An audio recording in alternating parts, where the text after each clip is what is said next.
Hello बच्चों, कैसे हैं आप लोग। Welcome to Dhondiyal study point. मैं हूं राजेंद्र ढोंडियाल। बच्चों, आज आपको 8th क्लास की मैथ की एक्सरसाइज 1.1 का इंट्रोडक्शन कराने जा रहे हैं। इंट्रोडक्शन का मतलब पूरा बेस बताएंगे आपको कि एक्सरसाइज 1.1 में हमको क्या पढ़ना है और जो प्रॉपर्टीज है वो कौन कौन सी है। बजाय कि पहले हम डायरेक्ट एक्सरसाइज में जाएं, पहले उसके बारे में समझें कि ये एक्सरसाइज में हमको पढ़ना क्या है, इसका मतलब क्या होता है। बच्चों, अगर बेसिक अच्छा रहता है, हमारा इंट्रोडक्शन अच्छा रहता है तो एक्सरसाइज समझ में आ जाती है।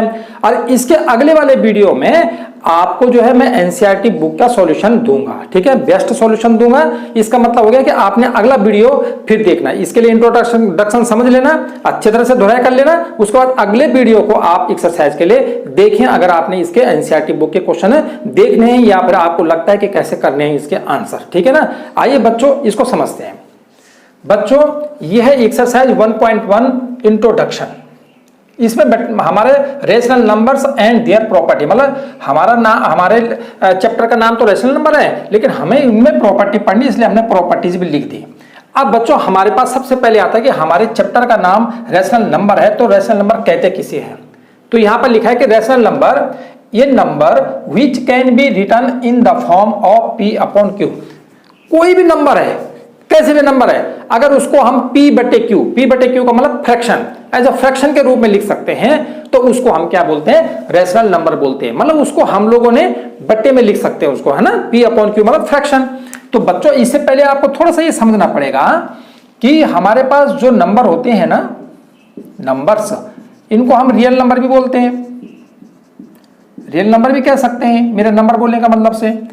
तो ये दो प्रकार के होते हैं, एक होता है रेशनल नंबर, रेशनल नंबर्स, और दूसरे होते हैं इर्रेशनल नंबर, इर्रेशनल नंबर्स। दो प्रकार के नंबर्स हुए ना। अब इसका मतलब होता है कि रेशनल नंबर का मतलब उसने बोला कि पी बटा क्यू में लिख सकते हैं। किस किस को लिख सकते हैं, 0 को लिख सकते हैं, जैसे हम 5 को लिख सकते हैं, -2/3 को लिख सकते हैं, -5/7 को कितने भी हो सकते हैं ना, ये लिख सकते हैं। अब आप बोलोगे सर 0 कैसे लिख सकते हैं पी बटा क्यू, ये तो दिख नहीं रहा है आपको पी बटा क्यू। तो इसलिए 0 के नीचे कोई भी डिजिट डालेंगे हम, है ना, डिनोमिनेटर में कुछ भी लिखोगे आप, तो आपका जो आंसर आएगा वो 0 ही आएगा। इसीलिए हम 0 के नीचे 1 2 3 4 कुछ भी लिख सकते हैं। तो इसको पी बटा क्यू बना सकते हैं ना हम लोग। उसके बाद 5 कैसे है, आप बोलोगे 5 के नीचे हम 1 रख सकते हैं तो 5 आएगा। इसका मतलब जब भी हमारे पास होल नंबर्स होंगे 0 1 2 3 4 5, उनके नीचे हम लोग 1 लगा सकते हैं सबके नीचे, तो पी बटे क्यू बन जाएगा, ठीक है। तो ये तो आपको समझ में आया, ठीक है जी, ये तो यहां तक समझ में आया। उसने कहा कि कोई भी नंबर होगा जिसको हम पी अपॉन क्यू के रूप में लिख सकते हैं, उसे हम रेशनल नंबर कहते हैं। आगे क्या करें, P and Q are integers. Integer क्या होते हैं, इंटीजर्स में बच्चों हमारे पास negative number and positive number.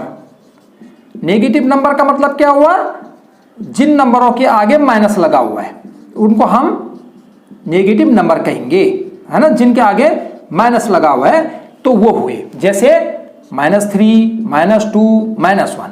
और पॉजिटिव क्या हुए, 0 1 2 3 4, ये सारे के सारे हमारे पास आगे भी चलते रहेंगे, डॉट डॉट डॉट का मतलब आगे, ये सारे के सारे जो है। तो इसका मतलब सारे नेगेटिव नंबर, ऐसा नहीं कि मैंने ये लिखे हैं सारे नेगेटिव नंबर और सारे पॉजिटिव नंबर। आपकी बुक में जो नेगेटिव नंबर है, पॉजिटिव नंबर है, सारे के सारे हैं, उन सबको हम इंटीजर बोलते हैं। तो कह रहे पी और क्यू इंटीजर है, जो इंटीजर तो है ही, देखो ये माइनस में है, ये प्लस में है, ये माइनस में, ये प्लस में है, तो जितने भी डिजिट है माइनस प्लस में, उन सबको इंटीजर बोलते हैं। तो कह रहे हैं कि पी एंड क्यू इंटीजर होनी चाहिए and Q not equal to 0, Q 0 नहीं होना चाहिए। ये कंडीशन दे रखी है आपको, क्यू 0 नहीं होना चाहिए। बच्चों, अगर क्यू 0 होगा, देखो अगर किसी भी डिजिट, जैसे हमारे पास 0/2 है तो इसका आंसर तो जो है 0 आता है, लेकिन अगर 2/0 होगा तो इसका आंसर आता है नॉट डिफाइंड।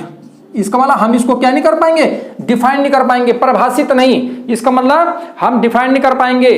डिफाइन नहीं करने का मतलब परिभाषित नहीं। इसका मतलब हो गया कि हम बता नहीं सकते कि इसका आंसर क्या आएगा, इन्फिनिटी कुछ भी आ सकता है। तो इसीलिए हम लोग कभी भी किसी भी डिजिट के नीचे 0 हो तो कभी भी अगर कोई बच्चा 2/0 के नीचे 2 के नीचे 0 लिखा हुआ 0 बोल देगा तो समझो उनको मैथ का नॉलेज उतना अच्छा नहीं है, क्योंकि 0 के नीचे तो सारे डिजिट हो सकती हैं तो 0 आएगा, लेकिन किसी भी डिजिट के नीचे 0 नहीं हो सकता, क्योंकि हम नॉट डिफाइंड लिखेंगे उसको। ठीक, इसलिए उसने कहा कि Q, क्योंकि ये तो बट्टे में है ना, अगर उसने बोला कि P अपॉन Q, तो Q तो हमारे पास डिनोमिनेटर में है, तो ये उसने कहा कि ये Q 0 नहीं होना चाहिए। अगर 0 हो जाएगा क्या होगा, नॉट डिफाइंड हो जाएगा, इसका मतलब हम उसकी डेफिनेशन ही नहीं कर पाएंगे, फिर डिफाइन ही नहीं है वो। ये तो समझो बच्चों, ये एग्जाम्पल भी दे रखे हैं, यहाँ भी दे रखे हैं, है ना।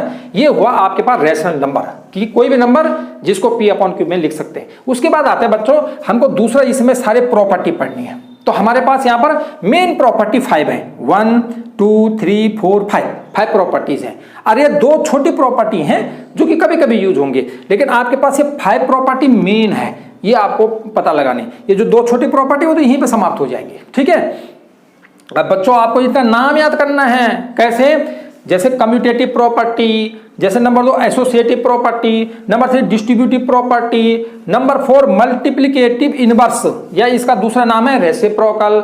फिर अगला 5वां नंबर है एडिटिव इनवर्स, इसका नाम है नेगेटिव नंबर।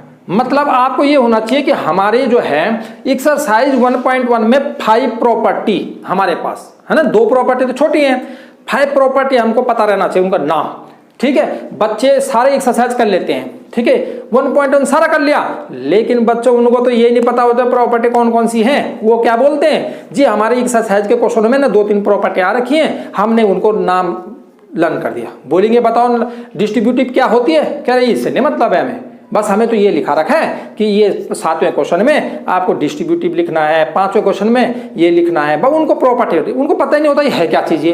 तो यही तो हमारा एजुकेशन सिस्टम बेकार है। इसका मतलब बच्चों हमको यहाँ पर तो उनके बारे में पढ़ना है, हमें इतना हबड़दबड़ नहीं करना कि हमारी एक्सरसाइज 1.1 कब खत्म होगी। हमें ये करना है कि हमें जितनी चीजें उतना नॉलेज होना चाहिए आपको कि ये है क्या, पकड़े तो इसको।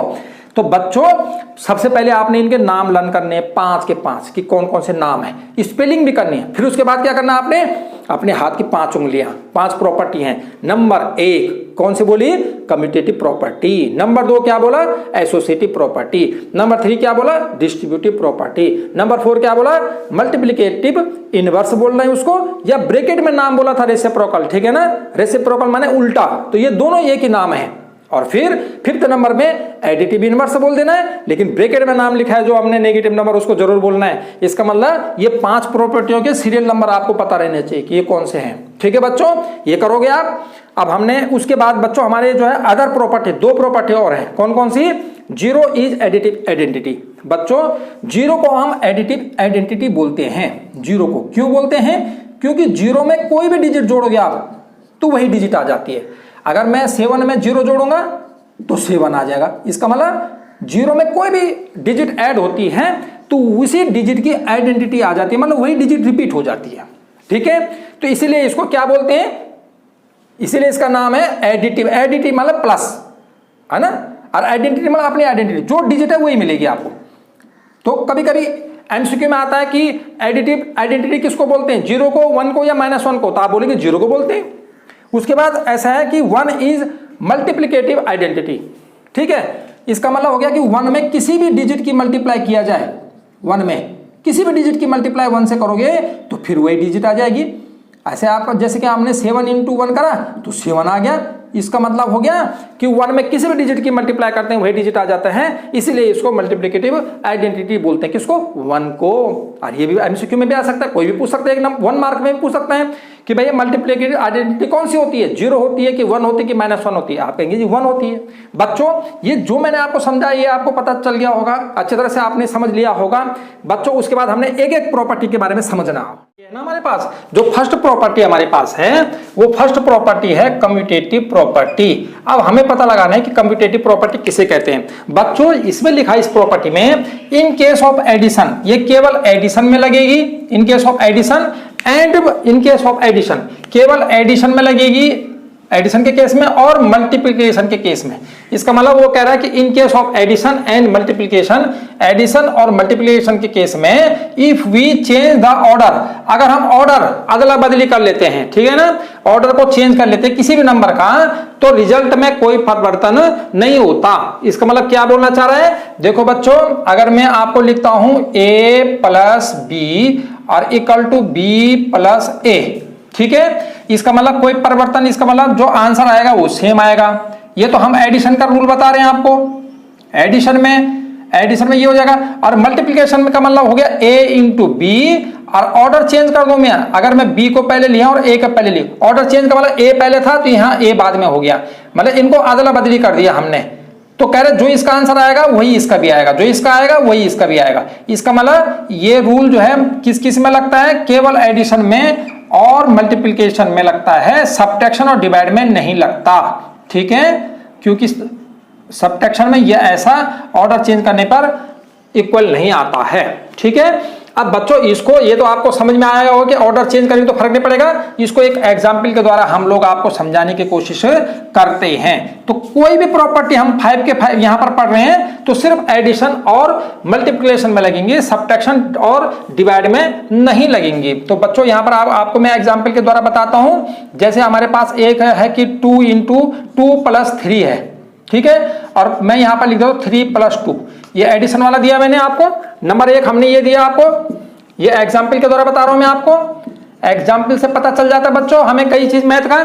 तो मैं 2 + 3 को मैंने ऑर्डर चेंज कर दिया, यहाँ 2 पहले था यहाँ 2 बाद में कर दिया, ऑर्डर चेंज कर दिया ना।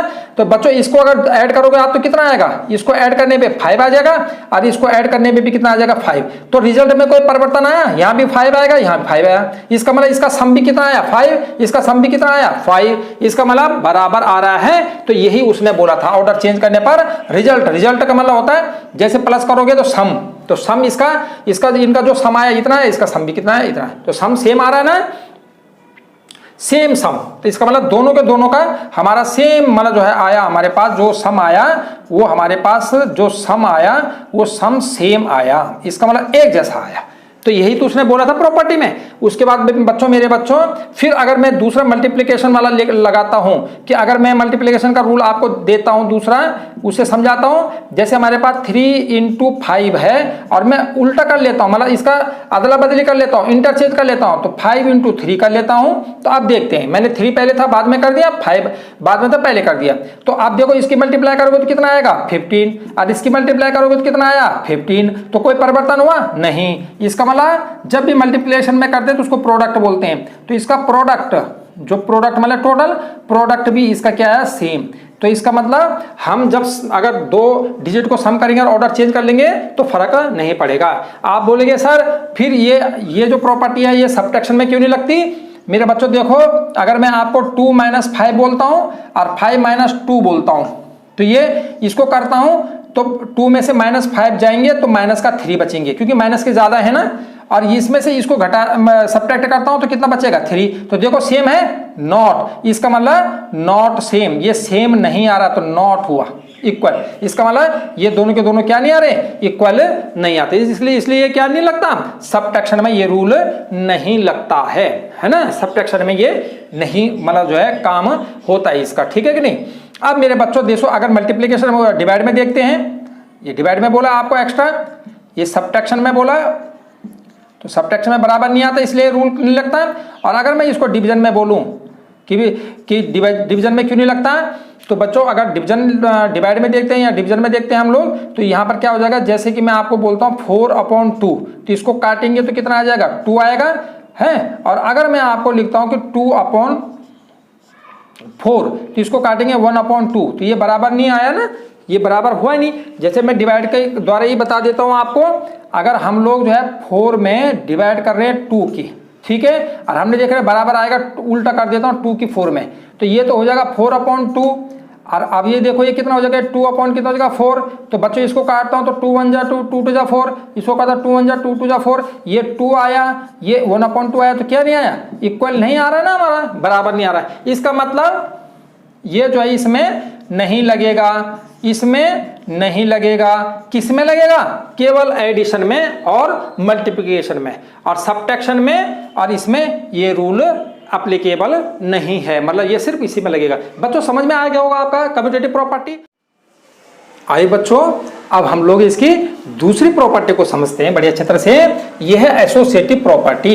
एसोसिएटिव प्रॉपर्टी क्या कहता है, अगर व्हेन 3 और मोर नंबर, ये 3 या उससे ज्यादा नंबर को अगर हम ऐड करते हैं या मल्टीप्लाई करते हैं तो उनका रिजल्ट सेम आता है, रिगार्डलेस, ये डिपेंड नहीं करता कि how the numbers are grouped, वो कैसे मतलब जो है ग्रुप उनका बनाया गया है। रिगार्डलेस का मतलब होता है कि मतलब आप ऐसे भी लिख सकते हैं कि द रिजल्ट इज सेम मतलब हमारा उसका कैसे भी हमने ग्रुप उनको बनाया है, it does not depend upon how we group the number, हम कैसे नंबरों को हमने ग्रुप बना रखा है, ये मतलब जो है ये डिपेंड इस पर नहीं करता है कि हमने कैसे ग्रुप बनाए। कैसे बच्चों, इसको कैसे समझ सकते हैं हम लोग, इसको ऐसे समझ सकते हैं हम लोग, मतलब कैसे भी ग्रुप बनाएंगे, तीन नंबर को मल्टीप्लाई करना, पहले दो किसी को कर लेंगे फिर एक किसी को कर लेंगे, हैं। तो जैसे फॉर एग्जाम्पल बताओ बच्चों कि जैसे a plus B plus C और equal to a plus B plus C. अब मैं क्या करूंगा, इन दोनों का ग्रुप बना लूंगा, पहले इनको जोड़ ऐड करूंगा फिर इसके साथ इसको करूंगा,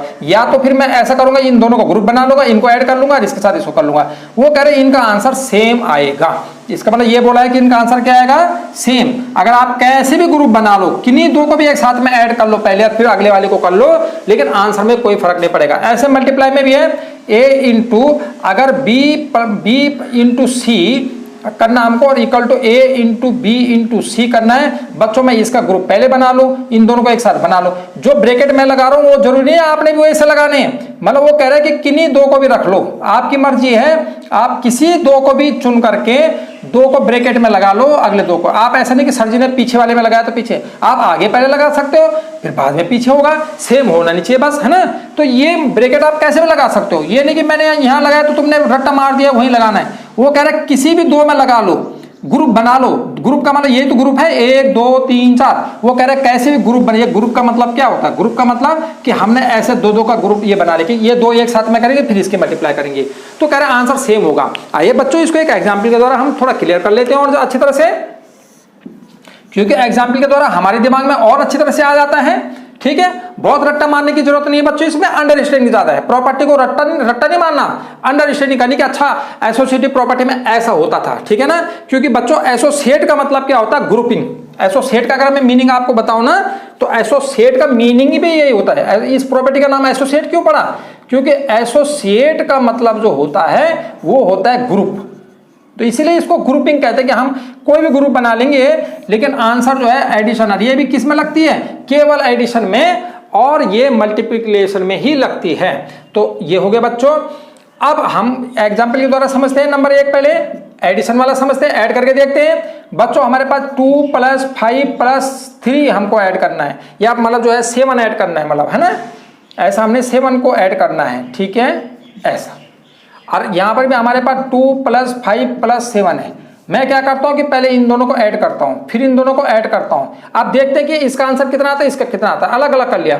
तो बच्चों यहां ऐड करूंगा तो 2 + 7 और 5 हो जाएगा 12 हो जाएगा ना, और 12 में 2 जोड़ूंगा तो कितना हो जाएगा हमारे पास 14, इसका 14 आया।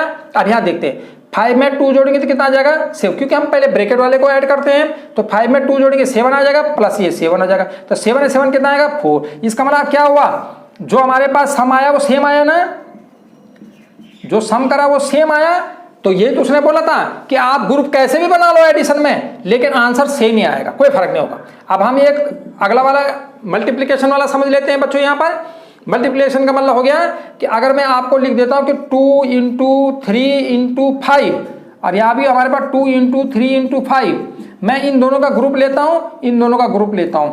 अब मैं मल्टीप्लाई करके देखता हूं, 2 × इसकी मल्टीप्लाई इसमें करेंगे तो कितना आएगा 15, और 15 2 कितना हो जाएगा 30, और यहाँ पर मैं मल्टीप्लाई कर रहा हूँ 6 × 5, और ये भी 30। तो बेटा यहाँ पर क्या आया, प्रोडक्ट क्या आया, प्रोडक्ट सेम आया नहीं आया, तो प्रोडक्ट सेम आएगा। इसका मतलब प्रोडक्ट अगर आप कैसे भी ग्रुप बना लो रिजल्ट में कोई परिवर्तन नहीं आएगा, ठीक है। तो ये आपके पास ये भी एडिशन और उसमें लगती है, मल्टीप्लिकेशन में नहीं लगती है, सिर्फ एडिशन में लगेगी और मल्टीप्लिकेशन में लगेगी। तो बच्चों ये भी प्रॉपर्टी समझ में आ गई होगी। ये समझते हैं थर्ड प्रॉपर्टी को, समझते हैं डिस्ट्रीब्यूटिव प्रॉपर्टी।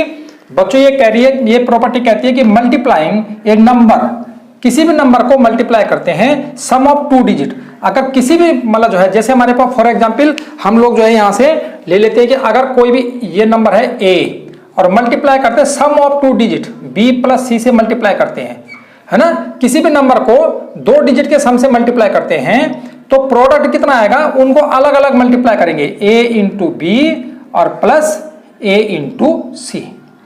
मतलब इसकी मल्टीप्लाई इसके साथ, इसकी मल्टीप्लाई इसके साथ, ठीक है। वो कह रहे हैं अगर 2 डिजिट के सम को 1 डिजिट से मल्टीप्लाई करते हैं तो आंसर उतना ही आएगा जितना कि उनको अलग अलग मल्टीप्लाई कर, वो दोनों डिजिटों को उस भार वाली डिजिट से अलग अलग मल्टीप्लाई करने के बाद। तो बच्चों ये हमारे पास इसका मेन है स्टैंडर्ड फॉर्म है। अब इसको हम लोग एग्जाम्पल के हिसाब से भी समझेंगे। बच्चों डिस्ट्रीब्यूट का मतलब होता है डिवाइड करना, है ना, डिस्ट्रीब्यूट मतलब डिवाइड। तो ये डिवाइड हो जाती है, इन दोनों को अलग अलग भाग पार्ट में हम लोग डिवाइड कर लेते हैं। बच्चों इसको हम अगर माना एक हम एग्जाम्पल के द्वारा इसको समझने की कोशिश करते हैं कि सर इसको कैसे हम समझेंगे। तो देखो मेरे बच्चों, अगर माना हम एग्जाम्पल के द्वारा इसको समझे थे डिजिट, क्योंकि एग्जाम्पल के द्वारा समझने से हमारे समझ में ज्यादा अच्छी तरह से आता है। तो बच्चों जैसे मैं अगर कोई भी ले लेता हूं 2 × 3 + 5, ये दो डिजिट का मैंने सम करा और उसको भार वाली डिजिट से मल्टीप्लाई करना है। आंसर उतना आना चाहिए जितना उनको अलग अलग, इस डिजिट को इससे मल्टीप्लाई करेंगे 2 × 3 प्लस इस डिजिट को इससे मल्टीप्लाई करेंगे 2 × 5। अब इसको देखेंगे कितना आता है, 2 × यहाँ 5 और 3 कितना हो जाएगा 8, और 8 2 जा कितना हो गया 16। अब यहाँ देखते हैं बच्चों 3 2 जा 6, 5 2 जा 10 और 10 और 6 जोड़ेंगे तो कितना आ जाएगा। तो आंसर सेम आ रहा है नहीं आ रहा है। इसका मतलब यहाँ पर रिजल्ट क्या हो रहा है, यहाँ पर बोथ केस में, दोनों केस में रिजल्ट इज सेम। जो आंसर आता है हमारा, रिजल्ट आता है वो सेम आता है। और इसकी पहचान है कि यहाँ पर प्लस भी होता है। अभी तक हमने जितने भी पढ़ाए हैं, अगर प्लस है तो प्लस ही थे, मल्टीप्लाई है तो मल्टीप्लाई है। यहाँ पर देखो ऐड भी है, ये दो डिजिट का सम करना है और उसमें मल्टीप्लाई भी है। तो इसको ऐसे आपने करना है। होप आपके समझ में ये वाला डिस्ट्रीब्यूटिव प्रॉपर्टी भी आ गया होगा। अगली वाली property, fourth property, multiplicative inverse. ये मल्टीप्लिकेटिव इनवर्स है, ये रेसिप्रोकल भी बोलते हैं इसका दूसरा नाम। देखो इनवर्स का मतलब भी बच्चों उल्टा होता है और रेसिप्रोकल का मतलब भी उल्टा होता है ना। इनवर्स माने क्या होता है, इनवर्स का मतलब भी उल्टा होता है। उल्टा मतलब किसी डिजिट का उल्टा कर देना है। और उसके बाद रेसिप्रोकल का मतलब, इसका मतलब भी उल्टा होता है। अब उल्टा का क्या मतलब हुआ, जैसे 2/5 है तो इसको उल्टा कर दो तो कितना हो जाएगा 5/2। तो ऐसे मतलब ये चीजें हैं, ठीक है। तो इनका ये मतलब होता है। अब बच्चों जैसे हमारे पास मतलब हम लोग एक एग्जाम्पल के द्वारा समझते हैं कि लेट हमारे पास दो नंबर्स हैं, ठीक है ना। इसका मतलब अगर मैं एक इसको एग्जाम्पल के द्वारा समझता हूं, एग्जाम्पल के द्वारा समझता हूं कि let x and 1/x are 2 digit, माने ये 2 डिजिट है, 2 डिजिट्स है ना, ये तो 2 डिजिट है। इसका मतलब इनका अगर प्रोडक्ट करता हूं मैं, तो इनका प्रोडक्ट करता हूं तो कितना हो जाएगा x इंटू 1/x। x से बच्चों x कट जाएगा, कितना आंसर आ जाएगा 1। अब वो कह रहा है कि अगर प्रोडक्ट 1 आ जाए, 2 डिजिट का, इसने कहा कि when the product of 2 numbers 1, अगर 2 नंबर दे रखे हैं और उनका प्रोडक्ट मतलब मल्टीप्लाई करो और 1 आ जाए, तो 1 आ जाए तो वो दोनों के दोनों एक दूसरे के मल्टीप्लिकेटिव इनवर्स कहलाते हैं। मतलब जैसे x 1/x का, 1/x x का, तो हम लोग लिख सकते हैं so x is multiplicative inverse of 1/x, ऐसा बोल सकते हैं, है ना। या multiplicative inverse of x equal to 1/x, ऐसे ही बोल सकते हैं हम लोग। यहाँ पर अगर हम लोग इसको करना चाहते हैं तो हम ऐसे भी समझ सकते हैं। कैसे भी समझ सकते हैं, या ऐसे लिख सकते हैं और अपने बुक के हिसाब से जैसे समाएंगे आपके पास, तो इसका मतलब आप ऐसे लिख सकते हो कि इसका मतलब so the multiplicative inverse of x, x का मल्टीप्लिकेटिव कितना हो जाएगा 1 क्या हो जाएगा x हो जाएगा। ऐसे आप ऐसे लिख सकते हो और ऐसे भी लिख सकते हैं कि दी मल्टीप्लिकेटिव इनवर्स ऑफ 1/x, अगर 1/x का करेंगे तो क्या आ जाएगा x। बच्चों कैसे हुआ, क्योंकि x का 1/x कैसा हुआ, इसके नीचे 1 रखेंगे तो 1/x। किसी भी डिजिट में जब बट्टे में कुछ ना हो, डिनोमिनेटर में कुछ ना हो, तो हम 1 रख लेते हैं, तो 1/x। और जब 1/x का करेंगे उल्टा तो x, किसी भी डिजिट के नीचे 1 अपने आप नहीं लगते। मतलब इसका मतलब बट्टे में 1 रखा नहीं जाता, हम लोग इसको x लिखेंगे। अगर x/1 लिखोगे आप तो गलत है, इसका मतलब आपने इसको x लिख देना। अगर आप कर भी लो ऐसा, लेकिन उसके बाद आपने इसका आंसर x लिखना जरूरी है। वैसे तो अपनी आदत बना लो कि हमको इस किसी भी डिजिट के, जैसे 2 है ना तो 2/1, तो बट्टे में ऐसा नहीं रखते, ऑलरेडी अपने आप ही माना जाता है 1, ठीक है। तो इस तरह से करना है बच्चों। अगर ये तो मैंने एक एग्जाम्पल के द्वारा आपको बताया कि भाई हमारा अगर इन दोनों की मल्टीप्लाई करते हैं तो कितना आ जाएगा, 1 आ जाएगा। ठीक है, तो अब बच्चों इसको जैसे हमारे पास लिखने के लिए आते हैं उस हिसाब से देखते हैं। इसका मतलब जो डिजिट दे रखी है उसका उल्टा कर देना है। इसका मतलब मैं फिर और एग्जाम्पल देता हूं, न्यूमेरिकल में देखते हैं। इसका मतलब हो गया तुम्हारा कि जो है मल्टीप्लिकेटिव और रेसिप्रोकल भी इसी को बोलते हैं, इनवर्स ऑफ, अगर मैं 3 का बोलूं तो आप क्या बोलोगे, ये हो जाएगा 1/3 हो जाएगा ना। और आप यहाँ चेक भी कर सकते हो प्रोडक्ट, इसका मतलब इनका प्रोडक्ट क्या हो जाएगा, अगर प्रोडक्ट करता हूं मैं इन दोनों को तो प्रोडक्ट हो जाएगा 3 × 1/3, 3 1 जा 3, 3 1 जा कट गया, 1 आंसर आया। तो प्रोडक्ट 1 आया ना, इसका मतलब 3 का 1/3 है। अगर 1/3 का बोलेंगे तो 3 बोलेंगे। ऐसे आप किसी का भी लिख सकते हो, मल्टीप्लिकेटिव इनवर्स ऑफ 2/3। अगर 2/3 का लिखेंगे तो उल्टा कर देना है, 3 क्या हो जाएगा 2। ठीक, अब यहां पर हम चेक करेंगे कि आ रहा है प्रोडक्ट नहीं आ रहा है। अगर इनका भी हम प्रोडक्ट करते हैं तो क्या हो जाएगा 2/3 × 3/2, 2 से 2 कट गया, 3 से 3 कट गया, तो कितना आंसर आया 1। बच्चों तब भी 1 आएगा। मतलब इस तरह से इसको हम लोग समझते हैं। होप आपकी समझ में आ गया होगा।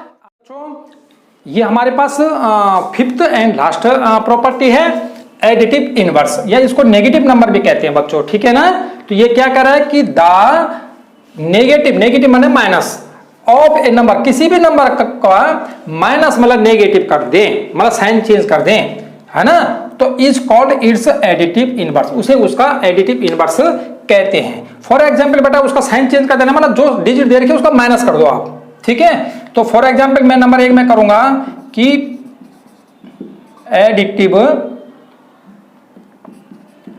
Additive inverse of 7।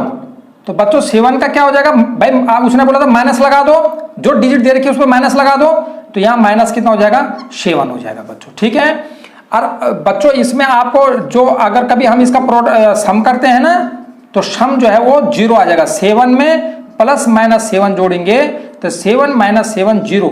तो इसकी पहचान ये भी कि सम करके कितना आ जाना चाहिए 0। वैसे तो ये बोला है नेगेटिव नंबर है, और सम अगर बोलेंगे इसका मतलब सम इक्वल टू कितना आना चाहिए, उन दोनों डिजिटों का सम ऑफ, मतलब जो है दोनों डिजिटों का सम कितना आ जाना चाहिए 0। क्यों कि जो नंबर होगा उसका नेगेटिव होगा, तो एक पॉजिटिव और एक नेगेटिव तो 0 आएगा। इसलिए आगे बच्चों हम लोग एडिटिव इनवर्स ऑफ -5, तो क्या हो जाएगा बोलो, माइनस तो इनवर्स का है और जो हमको डिजिट दे रखी है उसका साइन भी लेना साथ में, तो -5 है। दो माइनस जब मिलते हैं तो माइनस माइनस प्लस हो जाता है, तो प्लस का 5 आएगा, प्लस आगे से लिखा नहीं जाएगा। ठीक है बच्चों, तो ये हमारे पास हुआ इसका कि भाई हमारा जो है ये प्लस में 5 आ गया, अब -5 + 5 तो 0 हो जाएगा। ठीक है कि नहीं, अगर हम लोग यहाँ पर इसका करते हैं तो ये 0 हो जाएगा। उसके बाद बेटा जैसे कुछ भी लिख सकते हो किसी का भी, इसका मतलब एडिटिव इनवर्स ऑफ -3/7, तो कितना हो जाएगा, जब ये करेंगे ना तो माइनस आएगा और -3/7 आएगा, minus minus plus equal to 3/7। इसका मतलब मोटा मोटा तरीके से देखो, अगर प्लस में डिजिट है तो माइनस लिख देना है, माइनस में तो प्लस लिख देना है, बस इतना कर देना आपने इसमें कि अगर आपने साइन चेंज कर देना है। ठीक है बच्चों, ये मैंने एग्जांपल्स बताए हैं आपको कुछ। होप आपकी समझ में ये सारी प्रॉपर्टी आ गई होंगी, रेशनल नंबर भी आ गया होगा, प्रॉपर्टी भी आ गई होगी। बच्चों इतनी अच्छी तरह से हमने डीपली आपको पढ़ाया है। ठीक है ना, अब बच्चों इसके बाद अगला वाला वीडियो जरूर देख लेना एक्सरसाइज के लिए, है ना। जल्दी हम एक्सरसाइज वाले वीडियो भी आपको भेज देंगे,